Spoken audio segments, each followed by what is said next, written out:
இந்த கோர விபத்து தொடர்பாக நம்மிடையே பேசுவதற்கு முன்னாள் விமானப்படை அதிகாரி திரு மார்த்தேஸ்வரன் அவர்கள் இணைப்பில் இருக்கிறார். சார் வணக்கம். முதல்ல இந்த விபத்து அப்படிங்கிறது போயிங் விமானத்திற்கு இது புதுசில்லை, இது ஒரு தொடர்கதையா இந்த விமான விபத்து நடந்துகிட்டு தான் வருது அப்படின்னு சொல்லக்கூடிய நிலையில கூட இப்போ இந்த விமானம் விழுந்து நொறுங்கின பகுதி ஒரு மருத்துவக் கல்லூரியினுடைய விடுதி. இப்போ அதில் இருக்கக்கூடிய மாணவர்களுடைய நிலை என்ன அப்படிங்கிற ஒரு கேள்வியும் வருது. அதில் விமானத்தில் இருந்தவங்களுடைய நிலை என்ன அப்படிங்கிற கேள்விகளும் வருது. இப்போ மீட்பு பணிங்கிறது அப்போ இந்த இடத்துல எப்படி சார் நடந்துகிட்டு இருக்கும்? அங்க அதுதான் இமீடியட் ப்ரையாரிட்டி. இந்த ஆக்சிடென்ட் ஒரு ரொம்ப அன்பார்ச்சுனேட் ஆக்சிடென்ட். ஆனா இதுல எவ்வளவு பேர் சர்வைவ் ஆகுங்கிறது ரொம்பவே ஒரு கஷ்டமான ஒரு கேள்விதான் அது. அதனால மீட்பு பண்ணி எவ்வளவு குயிக்கா அந்த ஃபயர்ல இருந்து ரெக்கவர் பண்ணி ஹாஸ்பிட்டலுக்கு அனுப்ப முடியுமோ அதுதான் நடந்துட்டு இருக்கும். இப்போ இந்த ரெஸ்கியூ ஆப்ரேஷன் சொல்லக்கூடிய இந்த ப்ரொசீஜர்ஸ் இருக்கும் இல்லையா? ஏன்னா நம்ம நார்மலாக ஒரு ஃப்ளைட்டுன்னு வரும்போது அதில் இருக்கக்கூடிய எரிபொருள் வந்து மற்ற வாகனங்கள்லேருந்து ரொம்பவே வேறுபட்டது. இப்போ இந்த தீ அணைக்கக்கூடிய நிலையில் அதில் இருக்கக்கூடிய மீட்பு பணிகள் இருக்கக்கூடிய டிஃபிகல்ட்டிஸ்லாம் என்ன சார் இருக்கும்? இதுக்கு இந்த மாதிரி சிச்சுவேஷன் கேட்டர் பண்ணுறதுக்குன்னு ஸ்பெஷல் ஃபயர் ஃபைட்டிங் சர்வீசஸ் இருக்கு ஏர்போர்ட்டில். ஸோ அதெல்லாம் உடனே ரஷ் பண்ணிருப்பாங்க. அது அவர் மேடே கால் வேற பைலட் கொடுத்துருக்காரு. அப்போ இம்மிடியட்டாவே அது பெரிய கெட்டாஸ்ட்ரோபிக் எமர்ஜென்சிங்கிறது ஒரு இண்டிகேஷன் அது.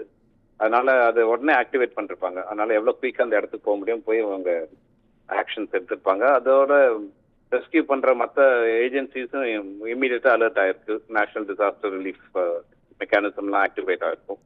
அதனால ஹாஸ்பிட்டல்ஸ், மெடிக்கல் சர்வீசஸ் எல்லாமே ஆக்டிவேட் ஆயிருக்கும். அதனால ஆக்ஷன்ஸ் ரொம்பவே குயிக்காக இருந்தது. சார், இப்போ ஒரு ஃப்ளைட்டில் வந்து பிளாக் பாக்ஸ் அப்படிங்கிறது ரொம்பவே முக்கியம். முன்னாடி வரக்கூடிய செய்திகளில் கூட பிளாக் பாக்ஸை தேடும் பணி தொடங்கி இருக்கிறதா அப்படிங்கிற அந்த செய்தியை நம்ம பார்த்தோம். ஸோ அப்போ அந்த பிளாக் பாக்ஸை கண்டுபிடிச்சாதான் எக்ஸாக்டாக இந்த விபத்து எப்படி நடந்தது அப்படிங்கிறது நம்மளால சொல்ல முடியுமா? முக்கியம். ஆமாம், அது ரொம்ப முக்கியம். பிளாக் பாக்ஸ் வந்துட்டு என்ன பண்ணுதுன்னா ஏர்கிராஃப்ட் ஸ்டார்ட் பண்ணுறதுல இருந்து திருப்பி லேண்ட் ஆகி என்ஜின் சுவிட்ச் ஆஃப் பண்ணுற வரைக்கும் ஏர்கிராஃப்ட் ஃபுல் ஹெல்த் ஆக்டிவிட்டிஸ் எல்லாமே ரெக்கார்ட் ஆகுது அது. அதனால ஃப்ளைட் பேராமீட்டர்ஸ், என்ஜின் பேராமீட்டர்ஸ், என்னென்ன ஏதாவது எமர்ஜென்சி டெவலப் ஆச்சுன்னா அதனுடைய ரெக்கார்டிங்ஸ் எல்லாமே அதில் வருது.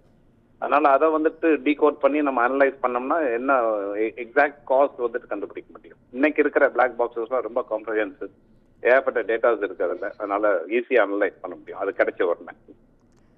சார், பொதுவாகவே விமான விபத்து அப்படிங்கிறது எப்படியெல்லாம் சார் நடக்க வாய்ப்புகள் இருக்குது? ஏன்னா மேடே கால் அப்படிங்கிற ஒரு டேர்ம் வந்து பார்த்திங்கன்னா ஏதோ ஒரு ஆபத்தில் இருக்கும் போது குறியிடக்கூடிய ஒரு டேர்மாக தான் அந்த மேடே அப்படின்னு யூஸ் பண்ணுறாங்க. மேடே கால் வந்துச்சு ஃப்ளைட்லேருந்து கரெக்டாக 1:40 மணிக்கு பைலட் வந்து மேடே காலை வந்து சொல்லியிருந்தார், அதாவது ஏர்போர்ட்டுக்கு வந்து அந்த தெரிவிச்சிருந்தாரு. ஆனால் அதற்குள்ளே இந்த விபத்து நடந்துட்டதா ஒரு செய்திகள் வருது.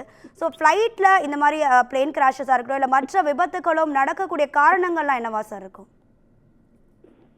விபத்துங்கும் போது, ஒரு ஆக்சிடென்ட்ங்கும் போது அது நிறைய காரணங்கள் நடக்கலாம். என்ஜின் ஃபெயிலியர் ஆகலாம், கண்ட்ரோல் சிஸ்டம் ஃபெயிலியர் ஆகலாம், மற்ற கிரிட்டிக்கல் சிஸ்டம்ஸ் ஃபெயிலியர் ஆகலாம், பைலட் எரர் ஆகலாம், அப்புறம் சபட்டாஜ் ஆகலாம். அதனால நிறைய காரணங்கள் இருக்கு அது. ஆனா எல்லாமே இப்ப இருக்கிற procedure, safety procedure, security procedure இதெல்லாம் ப்ரிவென்ட் பண்றது தான். ஒரு ஏர்கிராஃப்ட் வந்துட்டு ஒரு ஃபிளைட்டுக்கு தயாராகி ரெடி ஆகி அது ஸ்டார்ட் பண்றது கிளியரன்ஸ் வருதுன்னா அந்த சேஃப்டி கிளியரன்சஸ் எல்லாம் கம்ப்ளீட் பண்ணி அதுக்கப்புறம் தான் அதை கொண்டு வர முடியும்.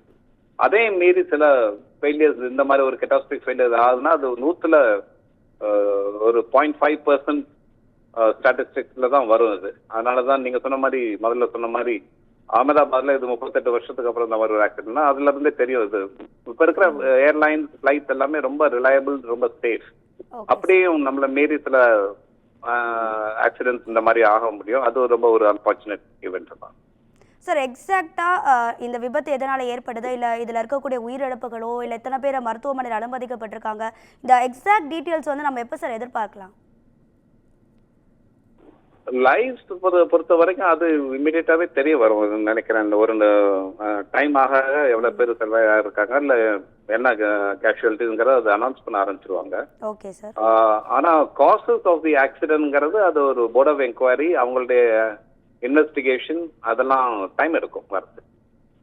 ஆனா குயிக்கா பண்ணிடுவாங்க. ஏன்னா அர்ஜென்சி தேவை. ஏன்னா இவ்வளவு உயிரிழப்புக்கு அதுக்கு ஒரு எதனால நடந்ததுங்கிற ஒரு எல்லாருக்கும் தெரிய வேணும்ல, ஃபேமிலிஸ் தெரிய வரணும். ஓகே அதனால அது கவர்மெண்ட் எப்பவுமே ஒரு ஹை ப்ரையாரிட்டி பேசிஸ் அது ஆக்ஷன் எடுக்கும். நன்றி சார், நன்றி இணைப்புல வந்ததுக்கு நன்றி. தேங்க்யூ.